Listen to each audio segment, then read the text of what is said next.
pemirsa, Indonesia memiliki angka pengidap skizofrenia terbanyak di dunia. Dari hasil Disability Adjusted Life Years menyebut bahwa jumlah pasien skizofrenia di Indonesia menduduki peringkat nomor 1 sedunia. Lantas, apa sih yang terlintas di benakmu ketika kamu mendengar kata skizofrenia? skizofrenia, Skizofrenia. skizofrenia, Skizofrenia. skizofrenia, skizofrenia, Skizofrenia. Skizofrenia. Skizofrenia. Skizofrenia. Skizofrenia. Skizofrenia paranoid.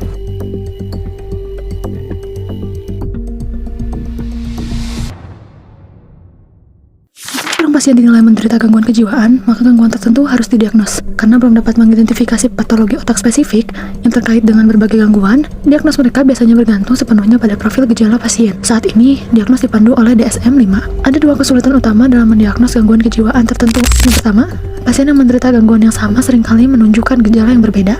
Dan yang kedua, pasien yang menderita gangguan yang berbeda seringkali menunjukkan banyak gejala yang sama. Akibatnya, para ahli seringkali tidak setuju dengan diagnos khusus tertentu, dan pedoman yang diberikan oleh DSM berubah dengan setiap edisi baru. Skizofrenia berarti terpecahnya fungsi psikis. Istilah ini diciptakan pada awal abad ke-20 untuk menggambarkan apa yang pada saat itu dianggap sebagai gangguan utama gejala gangguan, di mana gejala gangguan ini adalah rusaknya integrasi antara emosi, pikiran, dan juga tindakan. Skizofrenia dianggap sebagai gangguan kejiwaan yang parah. Skizofrenia menyerang sekitar satu pasien, individu dari semua ras dan juga kelompok budaya. Biasanya dimulai pada masa remaja atau awal dewasa. Skizofrenia terjadi dalam berbagai bentuk. Kesulitan utama dalam mempelajari dan mengobati skizofrenia adalah mengidentifikasikannya secara akurat. Gejalanya sangat kompleks dan bervariasi, bahkan mirip dengan gejala gangguan kejiwaan lainnya, serta bisa berubah-ubah seiring waktu. Selain itu, beberapa gangguan neurologis, misalnya epilepsi parsial kompleks, juga memiliki gejala yang mirip dengan skizofrenia.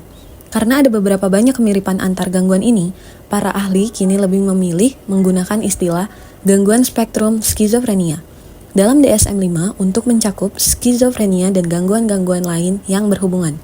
Berikut adalah beberapa gejala skizofrenia. Meskipun tidak ada satupun yang muncul dalam semua kasus, dalam upaya untuk mengkategorikannya, kasus skizofrenia sehingga dapat dipelajari dan diobati dengan lebih efektif, merupakan praktik umum untuk mempertimbangkan gejala positif, yaitu gejala yang tampaknya menunjukkan kelebihan fungsi khas, secara terpisah dari gejala negatif, yaitu gejala yang tampaknya menunjukkan penurunan atau hilangnya fungsi khas.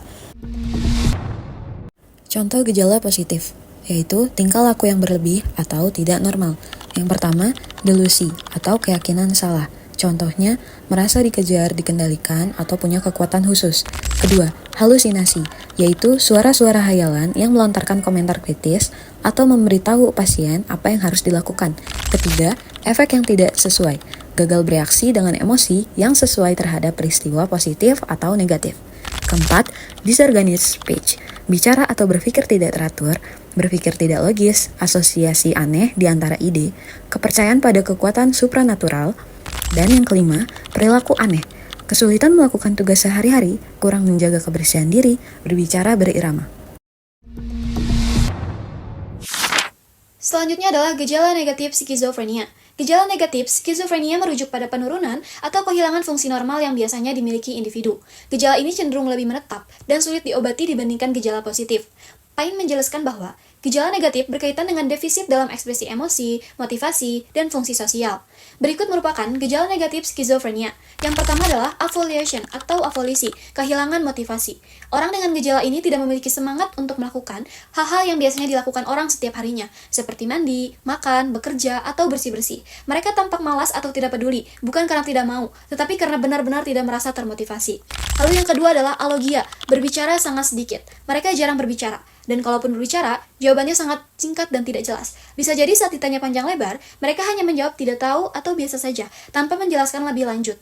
Hal ini bukan karena tidak sopan, tetapi karena memang kemampuan bicara dan berpikirnya terganggu. Lalu yang ketiga adalah katatonia, tidak dapat bergerak sama sekali. Katatonia menunjukkan individu sering berada dalam posisi yang tidak nyaman dalam waktu yang lama. Lalu yang keempat adalah anhedonia, tidak bisa merasakan senang. Mereka tidak bisa merasakan kebahagiaan atau kesenangan, bahkan saat melakukan aktivitas yang dulu disukai, seperti main game, jalan-jalan, atau makan makanan favorit. Segalanya terasa kosong dan hambar bagi mereka. Lalu yang kelima adalah asosialitas, menarik diri dari lingkungan. Mereka menjauh dari orang lain dan lebih suka menyendiri, bukan karena sombong, tetapi karena tidak tertarik atau merasa tidak nyaman berinteraksi sosial.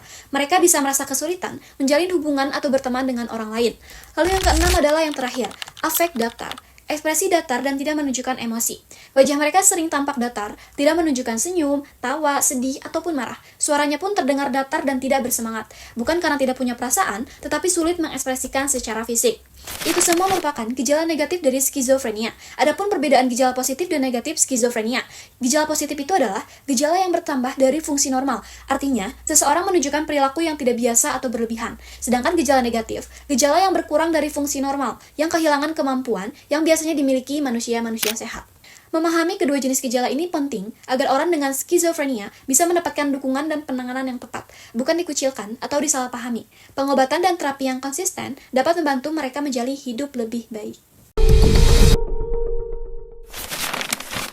Pada tahun pertama abad ke-20, selubung misteri mulai tersingkap dari penyakit mental melalui serangkaian studi yang menetapkan dasar genetik dari skizofrenia. Pertama, ditemukan bahwa meskipun hanya 1% dari populasi yang mengembangkan skizofrenia, probabilitas skizofrenia terjadi pada kerabat biologis dekat, yaitu orang tua, anak, atau saudara kandung dari pasien skizofrenia adalah sekitar 10%. Bahkan jika pasien dengan skizofrenia diadopsi segera setelah lahir oleh keluarga yang sehat. Kemudian, ditemukan bahwa tingkat konkordasi atau kesamaan diagnosis untuk skizofrenia lebih tinggi pada anak kembar monozigot dibandingkan dengan anak kembar dizigot. Akhirnya, studi adopsi menemukan bahwa risiko skizofrenia meningkat jika gangguan tersebut ada pada orang tua biologis, tetapi tidak jika hanya ada pada orang tua angkat. Tingkat konkordasi skizofrenia pada anak kembar monozigot secara signifikan kurang dari 100%, yang menunjukkan bahwa perbedaan pengalaman memiliki pengaruh yang signifikan terhadap perkembangan skizofrenia. Pandangan saat ini adalah bahwa beberapa orang mewarisi potensi untuk mengidap skizofrenia, yang mungkin atau mungkin tidak teraktivasi oleh pengalaman. Pandangan ini didukung oleh perbandingan antara keturunan dari sampel besar anak kembar monozigot yang berbeda diagnosis untuk skizofrenia, yaitu satu mengidap dan satu tidak. Insidensi skizofrenia sama besarnya pada keturunan dari kembar yang tidak mengidap skizofrenia, seperti pada keturunan dari kembar yang mengidap skizofrenia. Selain faktor genetik, terdapat juga faktor lingkungan yang menjadi penyebab skizofrenia. Komplikasi prenatal dan prenatal seperti infeksi virus saat kehamilan, malnutrisi ibu hamil, atau hipoksia saat kelahiran dikaitkan dengan risiko skizofrenia.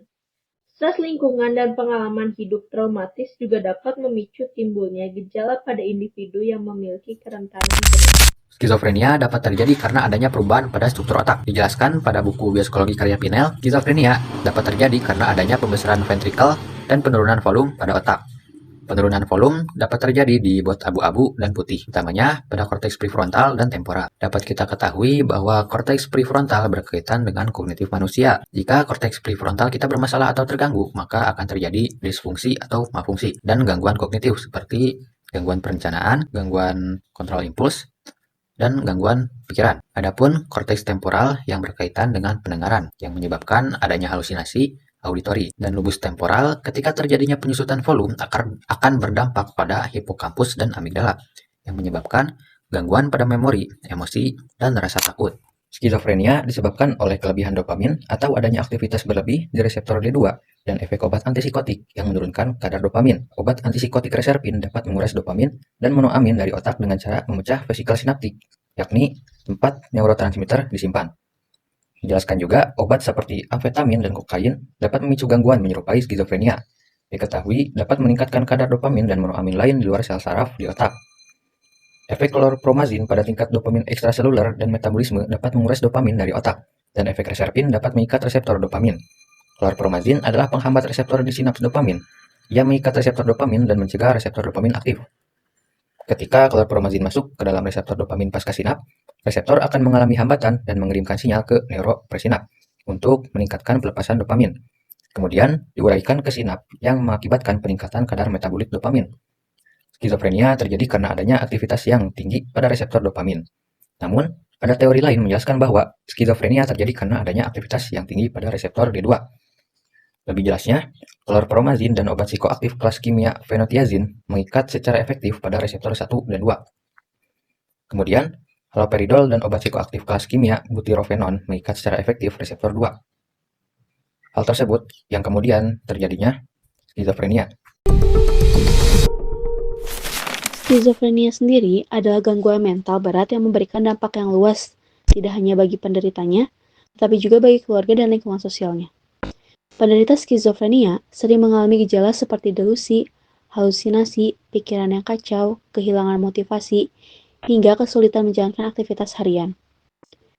Mereka juga mengalami gangguan dalam menjalin hubungan sosial, sulit bekerja, dan membutuhkan pengobatan serta terapi jangka panjang. Kondisi ini biasanya sangat mempengaruhi keluarga secara emosional, entah orang tua atau anggota keluarga lainnya. Mereka sering merasa bersalah, marah, malu, bingung, bahkan putus asa karena harus menghadapi perubahan drastis pada orang yang mereka sayangi.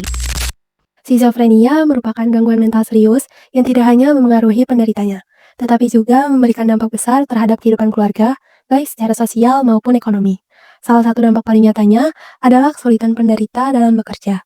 Gangguan dalam berpikir, emosi, dan perilaku yang dialami penderita skizofrenia seringkali membuat mereka tidak mampu menjalankan pekerjaan secara stabil.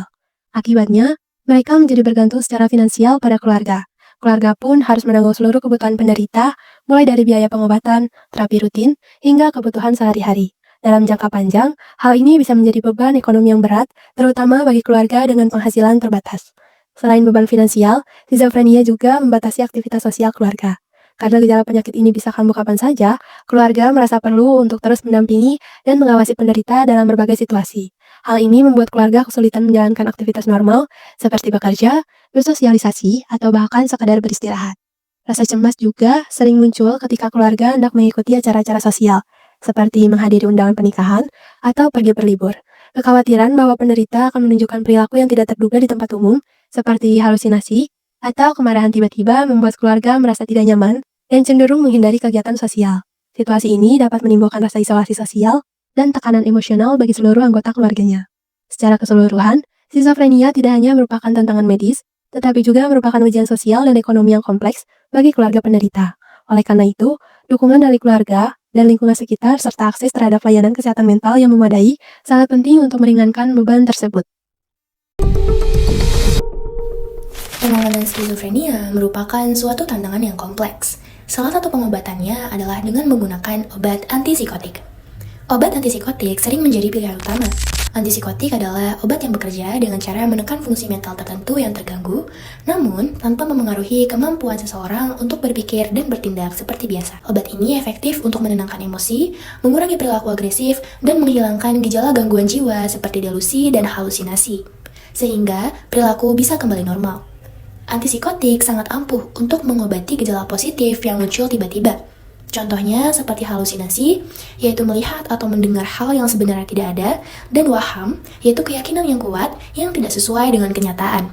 Obat ini juga digunakan untuk mencegah penyakit kambuh kembali, sebagai pertolongan cepat untuk gangguan perilaku mendadak, dan untuk mengurangi berbagai gejala lainnya. Antipsikotik sendiri dibagi menjadi dua jenis utama, yaitu antipsikotik generasi pertama yang disebut dengan tipikal, bekerja dengan cara menghalangi dopamin di otak. Dopamin adalah zat kimia di otak yang berperan dalam suasana hati, gerakan, dan emosi. Obat ini fokus memblokir reseptor D2 dopamin, yaitu semacam gerbang di sel otak yang menerima sinyal dopamin, terutama di bagian otak yang mengatur emosi dan gerakan. Karena blokade yang kuat ini, antipsikotik generasi pertama efektif untuk gejala positif skizofrenia, seperti halusinasi dan waham. Namun, obat ini kurang efektif untuk gejala negatif, misalnya kurang motivasi atau ekspresi emosi yang datar, dan sering menimbulkan efek samping sindrom ekstrapiramidal, yaitu gangguan gerakan seperti tremor atau kaku otot.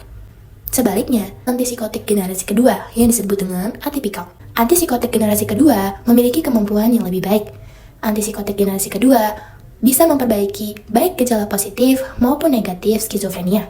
Selain itu, obat ini juga lebih ampuh untuk pasien yang sulit diobati atau resisten dengan jenis antipsikotik lain. Dalam penggunaannya, sangat penting untuk menggabungkan upaya dari berbagai profesional kesehatan. Hal ini mencakup psikoterapis atau konselor, dokter yang mengelola medikasi, serta psikofarmakolog. Efektivitas antipsikotik dalam meredakan gejala memang signifikan, namun penggunaannya perlu mempertimbangkan beberapa aspek penting, seperti biaya pengobatan dan potensi efek samping yang tidak diinginkan, termasuk toleransi, ketergantungan, serta gejala putus obat saat penghentian. Selain Selain antipsikotik, obat anti-ansietas juga sering digunakan dalam penanganan skizofrenia, terutama untuk mengatasi gejala kecemasan yang menyertai kondisi psikotik. Obat anti-ansietas bekerja dengan cara memengaruhi sistem saraf pusat, terutama melalui peningkatan aktivitas neurotransmitter, GABA, atau zat kimia otak yang berfungsi menghambat aktivitas saraf berlebihan. Dengan cara ini, obat anti-ansietas dapat memberikan efek menenangkan, meredakan kecemasan, melemaskan otot, dan bahkan mengurangi kejang atau memberikan efek sedasi. Namun, penting untuk diingat bahwa anti-ansietas hanya dianjurkan untuk penggunaan jangka pendek, biasanya sekitar 2 hingga 4 minggu. Penggunaan dalam jangka panjang atau dalam dosis tinggi dapat meningkatkan risiko toleransi dan ketergantungan. Toleransi terjadi ketika dosis yang lebih besar dibutuhkan untuk mendapatkan efek yang sama, sementara ketergantungan membuat penghentian obat menjadi sulit dan bisa memicu gejala putus zat, seperti kegelisahan dan rasa tidak nyaman.